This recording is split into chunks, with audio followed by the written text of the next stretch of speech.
नमस्कार दोस्तों, आप सबको स्वतंत्रता दिवस की हार्दिक शुभकामनाएं। ये तो आप जानते ही हैं कि प्राचीन समय में भारत को सोने की चिड़िया कहा जाता था। उस सोने की चिड़िया को समय समय पर अनेक लोगों ने लूटा और उसके बाद अंग्रेजों ने कहाँ कोई कसर छोड़ी। सोने की उस चिड़िया के पंखों को काटने की बेहिसाब कोशिशें की गई, पर वो कहावत तो आपने सुनी होगी, मंजिल उन्हें मिलती है जिनके सपनों में जान होती है। मंजिल उन्हें मिलती है जिनके सपनों में जान होती है। पंखों से कहाँ कुछ होता है, हौसलों से उड़ान होती है। इन्हीं हौसलों की बदौलत जो भारत 1947 में भुखमरी से मर रहा था, वो 2020 में सशक्त भारत बनने की राह पर अग्रसर है। स्वतंत्रता दिवस के इस शुभ अवसर पर मैं आपको आज़ाद भारत की 7 ऐसी उपलब्धियों के बारे में बताऊंगा जिनके बारे में शायद आपने ना सुना हो। इस बीच अगर आप मेरे चैनल पर पहली बार आए हैं तो चैनल को सब्सक्राइब जरूर करें और चलिए वीडियो स्टार्ट करते हैं। सबसे पहले बात करते हैं लिटरेसी रेट। लिटरेसी रेट का मतलब है कि 100 में से कितने लोग पढ़ या लिख सकते हैं।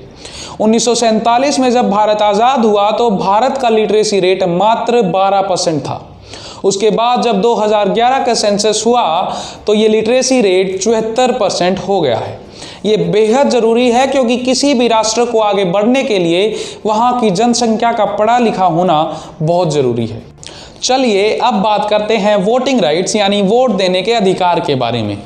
1947 में जब भारत आज़ाद हुआ तो संविधान पीठ के सामने एक बड़ा प्रश्न ये था कि किसे वोट देने का अधिकार दिया जाए और किसे ये अधिकार ना दिया जाए, क्योंकि जैसा मैंने आपको बताया उस समय देश में सिर्फ 12% लोग ही पढ़ या लिख सकते थे। पर संविधान पीठ ने एक ऐतिहासिक फैसला सुनाते हुए बताया कि 18 वर्ष के ऊपर के हर भारतीय नागरिक, चाहे वो गोरा हो चाहे वो काला, चाहे वो हिंदू है या मुस्लिम, चाहे वो पुरुष है या महिला, सबको ये अधिकार दिया। कंपैरिजन के लिए बता दूं कि अमेरिका में यह अधिकार आज़ादी के 100 साल बाद दिया गया था, जिसके लिए उन्हें लंबी लड़ाई भी लड़नी पड़ी थी। तीसरा, फूड सिक्योरिटी यानी खाद्य सुरक्षा। 1970 में देश के हालात कैसे थे इसका अंदाजा आप इस वाक्य से लगा सकते हैं। कहा जाता है कि प्रधानमंत्री इंदिरा गांधी खुद कटोरा लेकर अमेरिका गेहूं मांगने गए थे। उसके बाद अमेरिका की रखी गई शर्तों से वो इतनी आहत हुई कि उन्होंने संकल्प लिया कि भारत को खाद्य उत्पादन में आत्मनिर्भर बनाया जाएगा। इसके बाद देश में ग्रीन रेवोल्यूशन आया यानी हरित क्रांति, जिसके बाद देश स्पीड से आगे बढ़ा। आपकी जानकारी के लिए बता दूं कि भारत दूध, दाल और जूट में नंबर 1 है, वहीं धान, गेहूं, गन्ना और कपास के साथ साथ कई अन्य चीज़ों के उत्पादन में इस समय देश नंबर 2 पर है। हम कहां से उठकर कहां पहुंच गए हैं, इस चीज पर हमें गर्व होना चाहिए। चौथा, हेल्थ यानी स्वास्थ्य।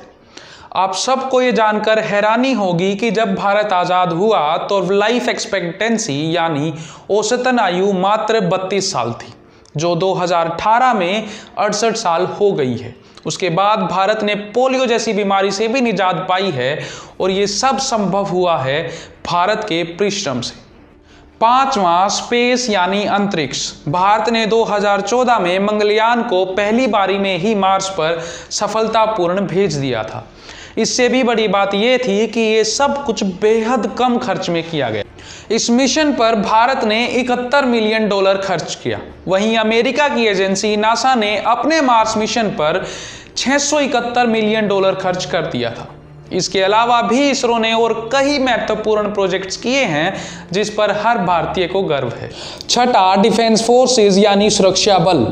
भारत ने आज़ादी के बाद से ही निरंतर इसमें तरक्की की है और 1950 में जहां सुरक्षा बजट मात्र 92 करोड़ था, वो 2019 में 4 लाख करोड़ हो गया है। इसके साथ साथ आपको पता ही होगा कि भारत की सेना विश्व में 4थे नंबर की सेना भी है। हमें अपनी भारतीय सेना पर गर्व है और गर्व रहेगा। सातवां, भारत दुनिया का एकमात्र ऐसा देश है जहां इतनी संस्कृतियों का मेल है। भारत में 9 धर्म हैं, 3000 जातियां हैं, उसके बावजूद भी जिस एकता से सब रहते हैं वो देखने लायक है। इस संप्रभुता को, इस भारत की संस्कृति को बचाना हमारा और आपका दायित्व है। हम आशा करते हैं कि भारत साल दर साल ऐसे ही तरक्की करता रहे। और अगर आपको हमारा ये प्रयास अच्छा लगा तो चैनल को सब्सक्राइब करें और वीडियो को शेयर करें। एक बार फिर आपको स्वतंत्रता दिवस की शुभकामनाएं। जय हिंद, जय भारत।